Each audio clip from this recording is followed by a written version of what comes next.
حرب الناقلات تشتعل في الخليج. إيران تستهدف سفينة إسرائيلية في بحر العرب. مرحبا بكم. كشفت وسائل إعلام عبرية اليوم عن إصابة سفينة مملوكة لإسرائيل بأضرار في هجوم صاروخي إيراني في بحر العرب. وقالت القناة 12 العبرية إن إيران أطلقت صاروخا على سفينة حاويات مملوكة لإسرائيل في بحر العرب. وأوضحت أن السفينة كانت في طريقها من تنزانيا إلى الهند، وأثناء الرحلة عندما أبحرت السفينة في بحر العرب ومرت بين الهند وسلطنة عمان أصيبت بصاروخ سبب لها أضرارا.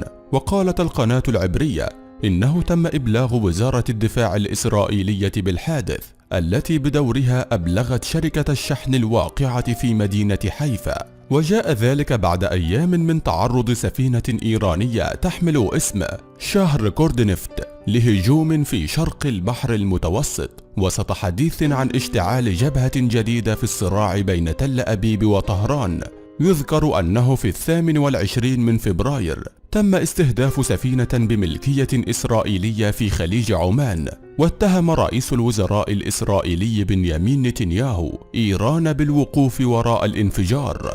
وكانت وزارة المواصلات الإسرائيلية قد وجهت تحذيرا عاما في وقت سابق إلى سفن الشحن المملوكة لرجال الأعمال الإسرائيليين في بحر العرب والخليج خشية من استهدافها، وذلك في أعقاب استهداف سفينة إسرائيلية قبل شهر في خليج عمان.